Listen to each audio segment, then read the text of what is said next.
Next point इसमें एक छोटा सा है,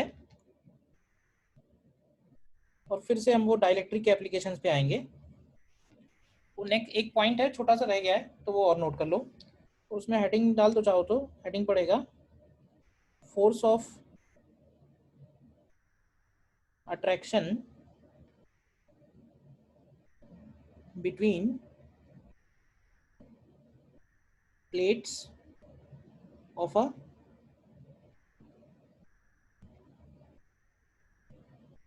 charged capacitor. Force of attraction between plates of a charged capacitor. ठीक है,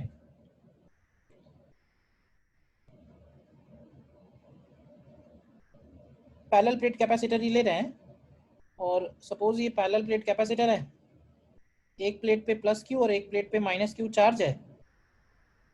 तो हमें मालूम है कि ये चार्ज कहाँ स्टे करेगा, तो प्लस चार्ज जो है ये फर्स्ट वाली प्लेट के राइट साइड वाले सरफेस पे होगा, और वो जो माइनस चार्ज है वो इसके लेफ्ट वाले फेस पे होगा। सो दैट जो भी इलेक्ट्रिक फील्ड है वो सिर्फ दोनों प्लेट्स के बीच में ही हो। अब जाहिर सी बात है कि एक प्लेट पे प्लस क्यू है और एक प्लेट पे माइनस क्यू है, तो डेफिनेटली दोनों प्लेट्स एक दूसरे को अट्रैक्ट कर रही होंगी। तो हम वो फोर्स ऑफ अट्रैक्शन निकालना चाह रहे हैं। अब यहाँ पे फोर्स ऑफ अट्रैक्शन निकालने में एक प्रॉब्लम तो ये आएगी कि हम लोग कूलम्स लॉ तो लगा नहीं पाएंगे। क्यों? कूलम्स लॉ नहीं लगा सकते। क्यों नहीं लगा सकते?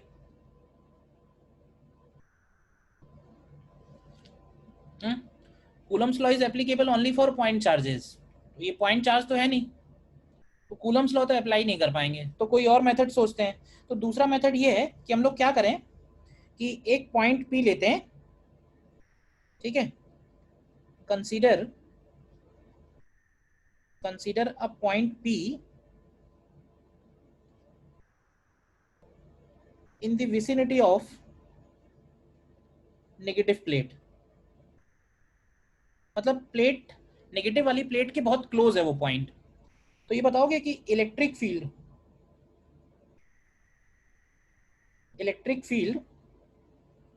Eight P due to positive charge कितना होगा? Electric field at P due to positive charge, मतलब हम लोग करने क्या वाले हैं, हम लोग ये करने वाले हैं कि इस चार्ज की वजह से इस पॉइंट पे इलेक्ट्रिक फील्ड निकालते हैं। ठीक है, और फिर हम बोल देंगे कि क्योंकि वो इलेक्ट्रिक फील्ड यूनिफॉर्म है, लार्ज प्लेट्स ले रहे हैं, उतना एजम्पशन तो चल ही रहा है, तो उस इलेक्ट्रिक फील्ड में ये माइनस चार्ज रखा हुआ है, तो माइनस चार्ज के ऊपर जो फोर्स होगा वो क्यू इंटू ई का फोर्स हो जाएगा। ठीक है ना? लेकिन हमें जो इलेक्ट्रिक फील्ड चाहिए होगा वो सिर्फ पॉजिटिव की वजह से चाहिए होगा, नेगेटिव का इलेक्ट्रिक फील्ड नहीं काउंट करेंगे, क्योंकि नेगेटिव को तो हम बाद में वहां पे प्लेस करने वाले हैं। तो सिर्फ पॉजिटिव का इलेक्ट्रिक फील्ड कितना होगा, तो कंबाइंड इलेक्ट्रिक फील्ड का हाफ कर दें तो ये हो जाएगा Q upon 2a epsilon not. ठीक है, कोई कंफ्यूजन नहीं इसमें। अब नीचे लिख सकते हैं हेंस फोर्स एक्टिंग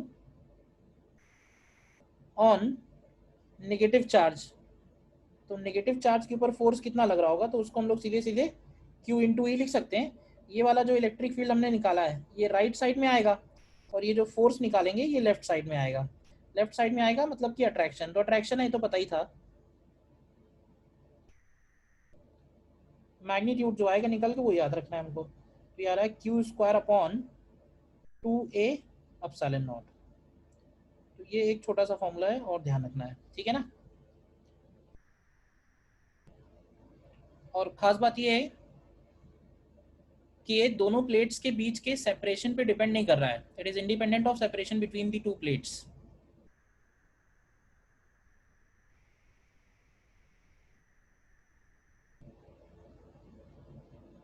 ठीक है, इसके ऊपर एक हम छोटा सा प्रॉब्लम करते हैं।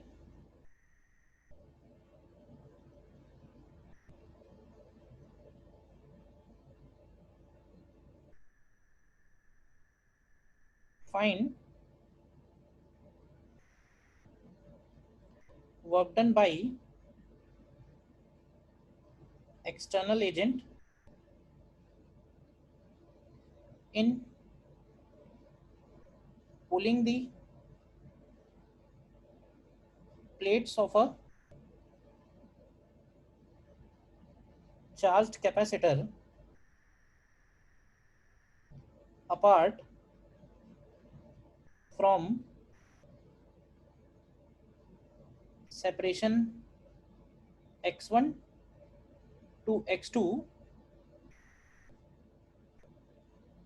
very slowly if a part में battery is disconnected after charging. तो ऐसे बोल सकते हैं हेंस Q इज कांस्टेंट। देखो अगर कैपेसिटर पे बैटरी चार्ज करने के बाद हटा देते हैं तो कैपेसिटर पे जो क्वांटिटी कांस्टेंट रहेगी वो उसका चार्ज होगा, क्योंकि चार्ज तब तक कैपेसिटर पे चेंज नहीं हो सकता जब तक बैटरी से कनेक्ट ना हो। बैटरी है जो चार्ज चेंज कर सकती है। और दूसरा एक केस बनता है कि बैटरी रिमेन्स कनेक्टेड। तो बैटरी अगर रिमेन्स कनेक्टेड होगी तो चार्ज चेंज हो सकता है, तो उस केस में बोलते हैं कि पोटेंशियल डिफरेंस कांस्टेंट रहेगा, क्योंकि battery will maintain constant potential difference. तो ऐसे कई सारे क्वेश्चंस हमको मिलेंगे यहाँ पे जिसमें ये दो केस आएंगे। और दूसरा है कि बैटरी रिमेन कनेक्टेड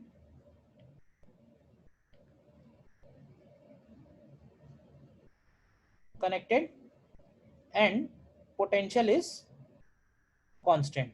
ठीक है ना। पैरेलल प्लेट कैपेसिटर है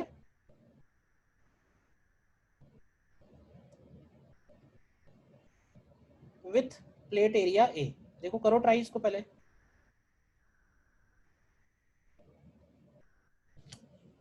पैरेलल प्लेट कैपेसिटर है विथ प्लेट एरिया ए।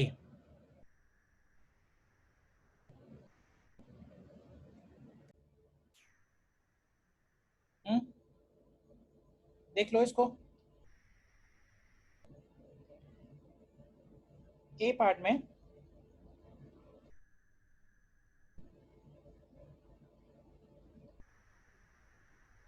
देखो ये बात तो मैंने बताई थी कि दोनों केस में क्या होगा कि एक केस में चार्ज कांस्टेंट रहेगा और एक केस में पोटेंशियल डिफरेंस कांस्टेंट रहेगा। तो पोटेंशियल डिफरेंस वाले केस में चार्ज चेंज हो भी सकता है। ठीक है। अब इसमें क्या है कि सपोज दोनों प्लेट्स एक दूसरे को कुछ फोर्स लगा के अट्रैक्ट कर रही हैं और इसी फोर्स का एक्सप्रेशन हम लोगों ने ऊपर निकाला है। ठीक है।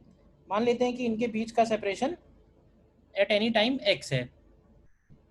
तो अगर हमें इनके प्लेट्स के बीच का सेपरेशन बढ़ाना है तो सपोज एक प्लेट को हम फिक्स रखते हैं और दूसरे प्लेट के ऊपर एक्सटर्नल फोर्स लगाते हैं। अब उस क्वेश्चन में एक बात और ध्यान से देखो तो वेरी स्लोली लिखा हुआ है। तो वेरी स्लोली का मतलब है कि हमें उसको काइनेटिक एनर्जी नहीं देनी है, हमें उसको स्लोली उसको इंक्रीज करना है। तो उतना ही फोर्स लगाना होगा जितना वो आपस में लगा रही हैं, जिससे वो फोर्स ओवरकम हो जाए और वो प्लेट धीरे धीरे बढ़ना शुरू हो जाए। ठीक है। तो हमें कितना फोर्स लगाना पड़ेगा ध्यान से देखोगे तो एक्सटर्नल फोर्स का वैल्यू आ जाएगा Q square upon 2a epsilon not. अब क्योंकि क्यू कांस्टेंट है, बाकी और किसी चीज पे डिपेंड कर नहीं रहा है, तो ये फोर्स भी कांस्टेंट हो गया। तो अगर कांस्टेंट फोर्स है तो work done by external agent क्या लिख सकते हैं, तो सीधे सीधे फोर्स इनटू डिस्प्लेसमेंट हो जाएगा। तो पहले पार्ट का आंसर आ जाएगा Q square x2 minus x1 upon 2a epsilon not. देखो ठीक है।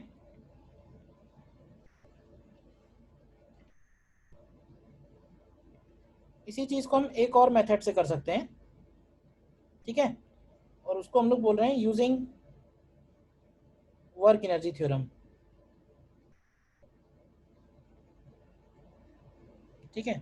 यूजिंग वर्क एनर्जी थ्योरम हम लोग ये बोल सकते हैं कि work done by external agent plus work done by capacitor is equal to change in kinetic energy. कौन कौन है इस सिस्टम में, इस सिस्टम में एक्सटर्नल एजेंट है और इस सिस्टम में कैपेसिटर है। ठीक है।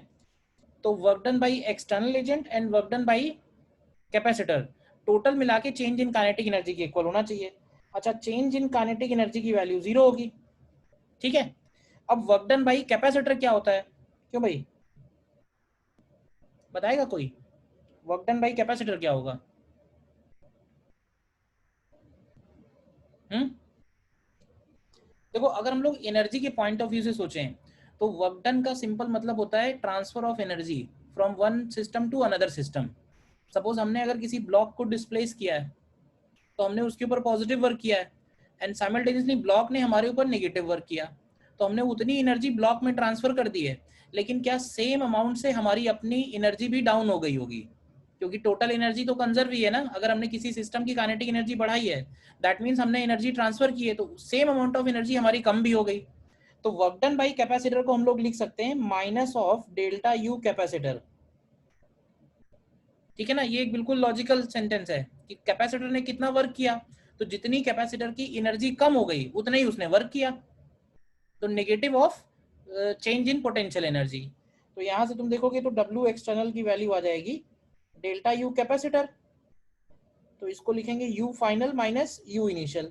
अब ध्यान से देखो फाइनल एनर्जी क्या बनेगी, तो फाइनल एनर्जी लिखेंगे Q स्क्वायर बाई 2C, और C की वैल्यू होगी 2A epsilon naught upon x1, नहीं फाइनल लिख रहे हैं तो x2 लिखेंगे, final separation is x2, and minus Q square upon 2C, और C की जगह आएगा A epsilon naught upon x1। देखो ध्यान से, तो यहां से भी तुम्हें सेम आंसर मिल जाएगा। दोनों मेथड क्लियर है ना? बताओ पार्ट ए।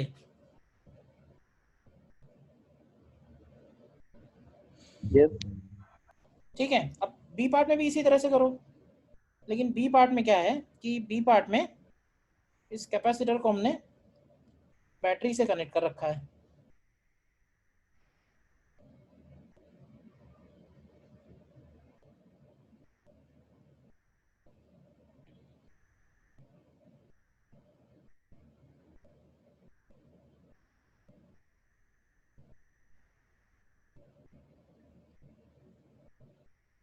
देखो ध्यान से, तो हमने एक बैटरी कनेक्ट कर रखी है 20 वोल्ट की, तो कैपेसिटर के ऊपर जो चार्ज होगा वो कांस्टेंट नहीं होगा, और कैपेसिटेंस की वैल्यू, भाई कैपेसिटेंस की वैल्यू एक्स पे डिपेंड करेगी प्लेट सेपरेशन पे, तो चार्ज ऑन कैपेसिटर भी एक्स पे डिपेंडेंट आएगा। तो इस केस में दोनों प्लेट्स के बीच में जो अट्रैक्टिव फोर्सेस होंगे वो कांस्टेंट नहीं बनेंगे इस बार, ध्यान से देखो तो।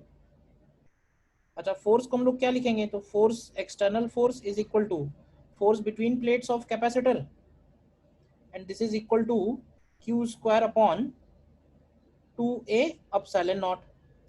और Q की वैल्यू क्या लिखेंगे, तो क्या Q को हम लोग CV लिख सकते हैं? C की वैल्यू क्या होगी, तो C होगा जनरल टाइम पे A epsilon naught upon x into V। तो यहाँ से हमें F एक्सटर्नल की वैल्यू मिलेगी, ध्यान से देखो क्या मिलेगी, A एप्सिलॉन नॉट का स्क्वायर हो जाएगा, तो A epsilon not square V square upon 2A epsilon not into x square. देखो तो एक A एप्सिलॉन नॉट कैंसिल हो जाएगा, तो ये आएगा A epsilon not V square upon 2x square. और ये फोर्स जो है x का फंक्शन आ रहा है, तो अगर फोर्स x का फंक्शन है तो वर्क डन निकालने के लिए हम F डॉट dx को इंटीग्रेट कर देंगे, तो यहाँ से A epsilon not V square upon 2 बाहर आ जाएगा, अंदर होगा dx अपॉन एक्स स्क्वायर, और इंटीग्रेशन की लिमिट्स x1 से x2, तो तुम्हें यहाँ से WEXT की वैल्यू मिलेगी A epsilon not V square upon 2 and bracket 1 upon x1 minus 1 upon x2। देखो यस सर। आ रहा है ये answer? Yes sir. Yes. Method 2 से करो इसको। मेथड 2 एनर्जी मेथड बोलो या वर्क एनर्जी बोलो, एक ही बात है। अब मेथड 2 में क्या होगा ना, पहले हम लोग इक्वेशन ये लिख रहे थे WEXT plus W capacitor equal to delta K, लेकिन अब हमारे सिस्टम में एक और आ गया और वो है बैटरी, तो हमारी इक्वेशन थोड़ी मॉडिफाई हो जाएगी। अब इस बार लिखेंगे W external plus W capacitor plus W battery equal to delta K. Delta K अभी भी 0 रहेगा, ठीक है। W कैपेसिटर को हम लोग अभी भी minus of delta U capacitor लिखेंगे। तो अब यहाँ से पहले वैल्यूज निकाल लेते हैं, तो डेल्टा U कैपेसिटर कितना होगा सबसे पहले, तो डेल्टा U कैपेसिटर का मतलब हुआ final energy minus initial energy, तो इसको लिखेंगे हाफ सी वी स्क्वायर। तो सी फाइनल की वैल्यू होगी A epsilon naught upon x2 into V square minus half C V square. तो पहले वाला सी बनेगा x1 इंटू वी स्क्वायर, तो ये आएगा A epsilon naught V square upon 2 and bracket में 1 upon x2 minus 1 upon x1। देखो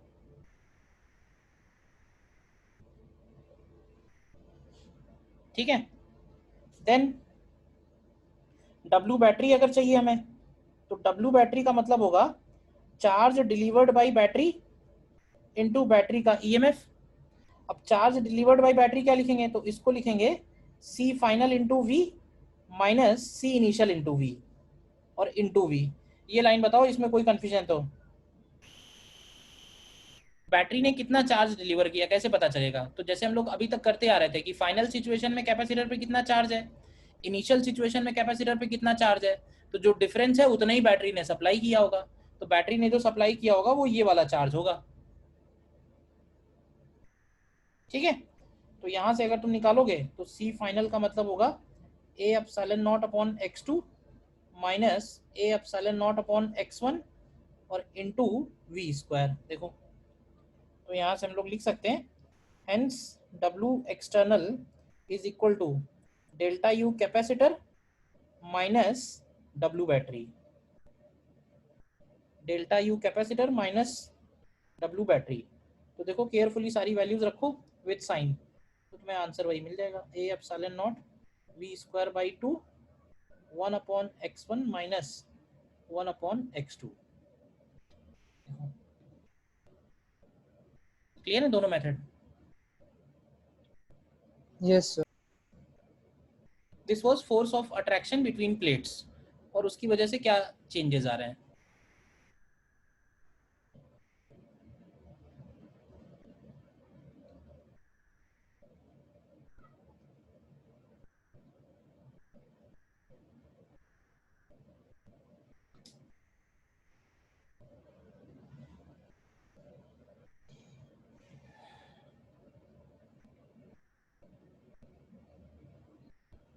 अच्छा, ऐसे बहुत सारे क्वेश्चंस हमको मिलेंगे जिसमें कैपेसिटर, चार्ज कैपेसिटर में कभी ऐसा होगा कि प्लेट सेपरेशन बढ़ा दिया, कभी ऐसा होगा प्लेट सेपरेशन कम कर दिया, initial energy final energy work done कितना हुआ, नया फोर्स क्या है पुराना फोर्स क्या है, या जैसे चार्ज कैपेसिटर है उसमें हम लोगों ने डाइलेक्ट्रिक फिल कर दिया है, तो डाइलेक्ट्रिक फिल करने के पहले क्या एनर्जी है, बाद में क्या एनर्जी है, ठीक है ना, एनर्जी डेंसिटी क्या है, इलेक्ट्रिक फील्ड क्या है, मतलब ऐसे बहुत सारे क्वेश्चंस बनेंगे।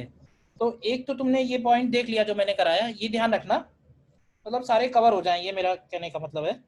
और एक और हम इसमें कर लेते हैं, और इसमें भी हम लोग थ्योरी के फॉर्म में ही कर लेते हैं। Effect of insertion of a dielectric slab between plates of a charged capacitor, between plates of a charged capacitor। ठीक है, इफेक्ट में हमको क्या स्टडी करना है, बहुत सारी क्वांटिटीज हैं जो स्टडी करनी है, मैं बता रहा हूँ कौन कौन सा, और इसमें दो केस में स्टडी करना है। Case one, when battery is disconnected after charging. ठीक है, साइड बाय साइड करके ही लिख लेते हैं। And case two, when battery remains connected. ठीक है, हमें मालूम है कि मोटा मोटा इनका क्या मतलब है। इस केस का मतलब है कि कैपेसिटर के ऊपर चार्ज कांस्टेंट रहेगा केस वन में, और केस टू का मतलब है कि कैपेसिटर के अक्रॉस वोल्टेज कांस्टेंट रहेगा। ठीक है, हमें कौन कौन सी फिजिकल क्वांटिटीज के बारे में बताना है, तो जो भी फिजिकल क्वांटिटीज मैं कहूँगा कि अभी तक जितनी भी चीज़ें आई हैं उन सभी के बारे में बताना है।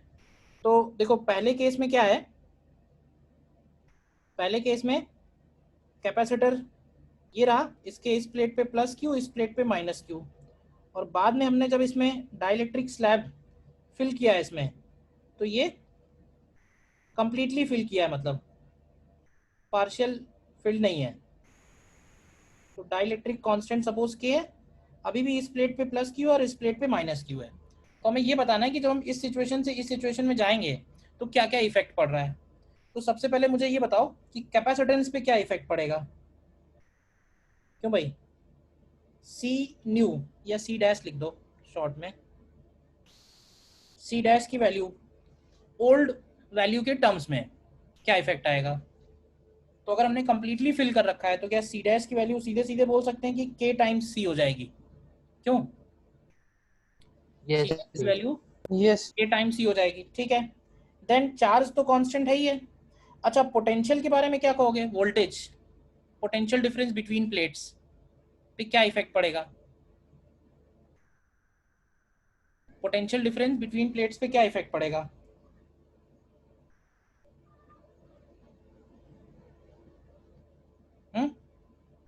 तो देखो पोटेंशियल डिफरेंस बिटवीन प्लेट्स का तो हम लोग लिख सकते हैं Q by C.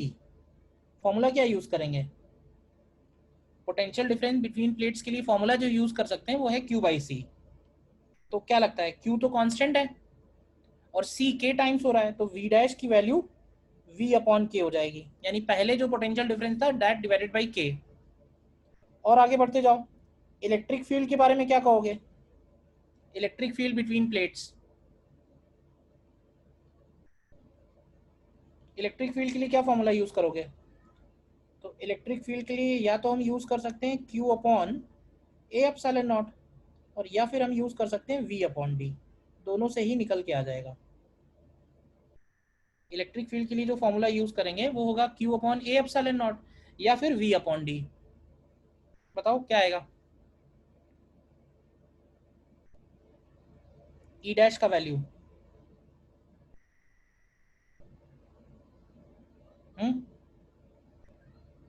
E upon E upon K हो जाएगा, करेक्ट। बताना किसी को कंफ्यूजन है तो कि ई अपॉन के कैसे हो गया। भाई अगर तुम पहला वाला फॉर्मूला ऑब्जर्व कर रहे हो तो इस फॉर्मूले में मैंने बताया था तुम्हें कि एप्सिलॉन नॉट को हम लोग रिप्लेस कर देते हैं किससे, के एप्सिलॉन नॉट से, अगर मीडियम चेंज कर दे रहे हैं तो। जब ई की बात कर रहे हैं मतलब नेट इलेक्ट्रिक फील्ड की बात कर रहे हैं। या फिर अगर तुम ये वाला फॉर्मूला लगा रहे हो तो वी की वैल्यू तो पता ही है कि वी की वैल्यू वी बाई के हो रही है, तो वी अगर वी बाई के हो जाएगा तो इलेक्ट्रिक फील्ड भी ई बाई के हो जाएगा, दोनों से ही आ जाएगा। देन एनर्जी ऑफ कैपेसिटर पे क्या इफेक्ट पड़ेगा, निकालो। एनर्जी डेंसिटी पे क्या इफेक्ट पड़ेगा, और force of attraction between plates.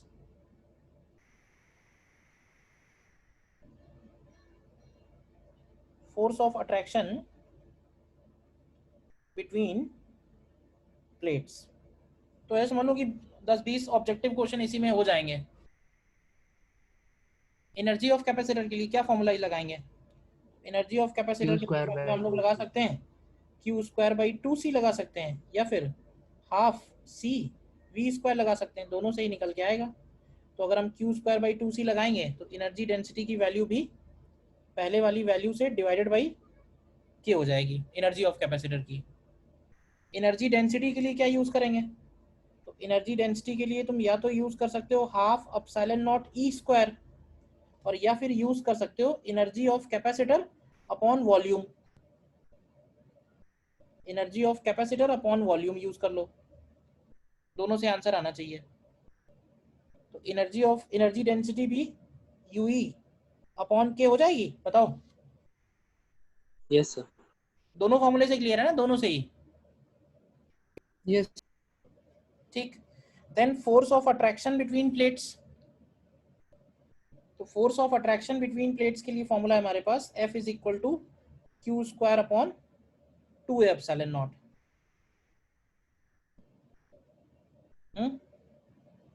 Force of attraction between plates पे क्या इफेक्ट पड़ेगा,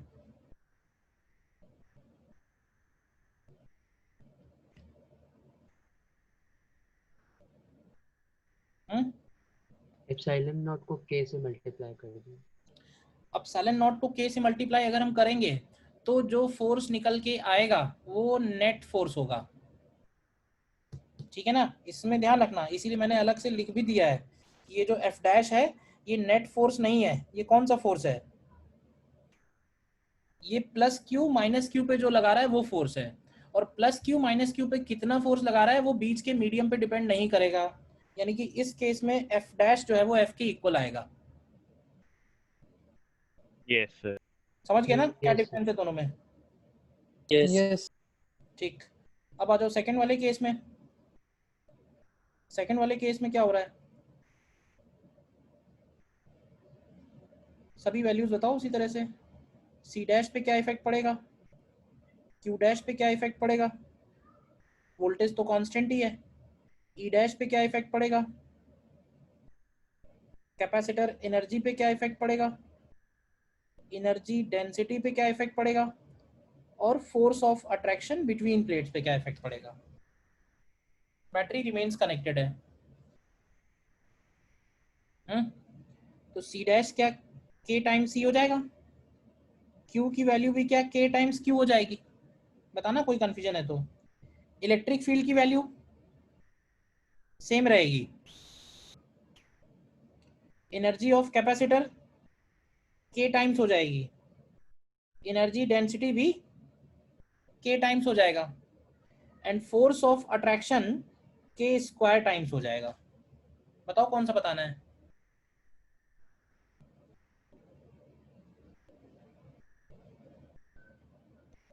या सभी क्लियर है?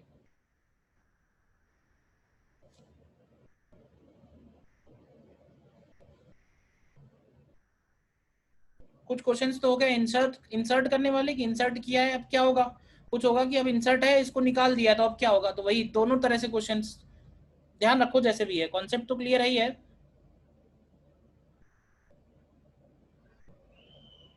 सर फोर्स वाला बता दीजिए।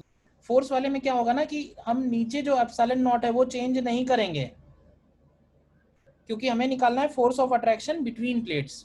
तो force of attraction between plates सिर्फ चार्जेस पे ही डिपेंड करेगा। और क्यू की वैल्यू क्या होगी, तो क्यू की वैल्यू तो के टाइम्स हो रही है ना, तो अगर क्यू के यस टाइम्स हो रहा है तो फोर्स समझ। जो है वो के स्क्वायर हो जाएगा।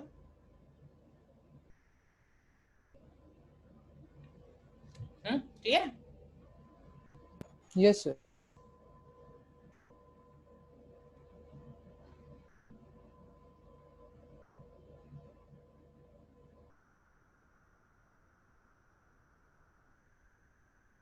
ठीक है, एक और इसी तरह का क्वेश्चन है,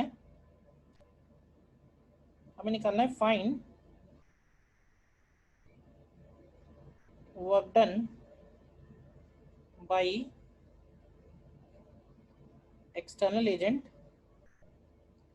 in inserting a dielectric slab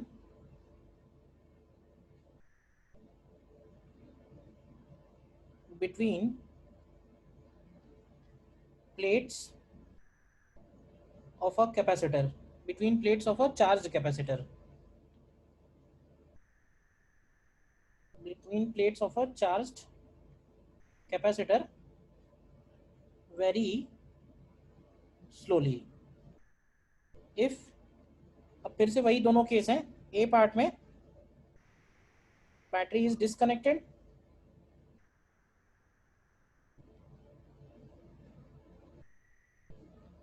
after charging, और बी पार्ट में बैटरी रिमेन कनेक्टेड।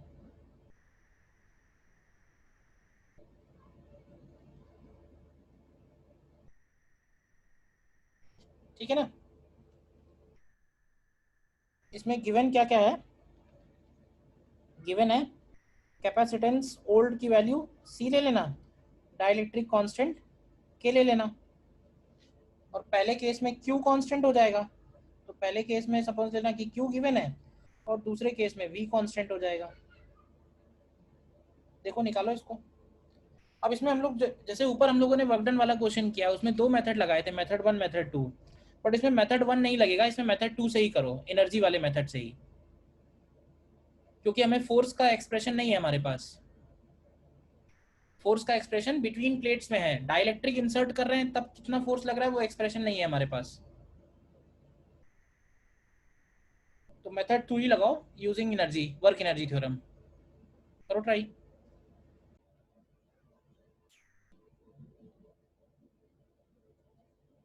देखो पहले पार्ट में चार्ज कांस्टेंट है, ठीक है, तो हम लोग अगर हम वर्क एनर्जी थ्योरम लगाएं इसमें तो बोल सकते हैं W E X T plus W capacitor is equal to delta K E. Sign का थोड़ा ध्यान रखो, तो यहाँ से डब्ल्यू ई एक्स टी की वैल्यू डेल्टा यू कैपेसिटर आएगी, यानी इसको लिखेंगे you final minus U initial. अब यू फाइनल जब लिखोगे ना तो इसको लिखोगे क्यू स्क्वायर अपॉन 2 टाइम्स के सी, और यू इनिशियल लिखेंगे तो क्यू स्क्वायर अपॉन 2 सी। बताओ, Q square upon 2 K C and Q square upon 2 C बनेगा। तो यहाँ से W E X T is equal to Q square upon 2 C 1 upon K minus 1 आएगा, नेगेटिव आएगा। डी पार्ट में वी कांस्टेंट है, battery connected है, तो इक्वेशन होगी W E X T plus W capacitor plus W battery is equal to 0। W capacitor को हम लोग लिखेंगे माइनस डेल्टा यू कैपेसिटर, तो पहले डेल्टा यू कैपेसिटर निकाल दो, तो ये होगा U final minus U initial, तो इसको लिखेंगे half K C V square minus half C V square, तो ये हो जाएगा half C V square K minus 1, और डब्ल्यू बैटरी की वैल्यू हो जाएगी delta Q into V. Delta Q को क्या लिखेंगे, तो इसको लिखेंगे K C V minus C V into V, तो ये आएगा K minus 1 into C V square. तो डब्ल्यू ई एक्स टी की वैल्यू बन जाएगी delta U capacitor minus W battery, रख दो, तो ये आएगा minus half C V square K minus 1। कर लिया था ना कई लोगों ने, ठीक है। यस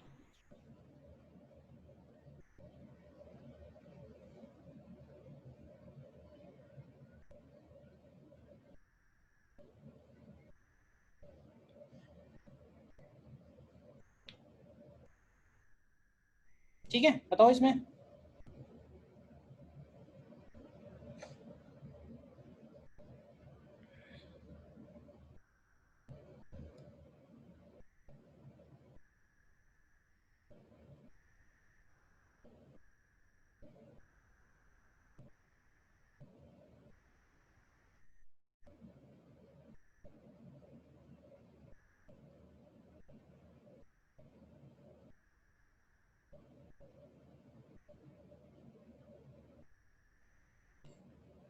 अब इसमें एक दो चीजें और वैसे तो रह गई हैं,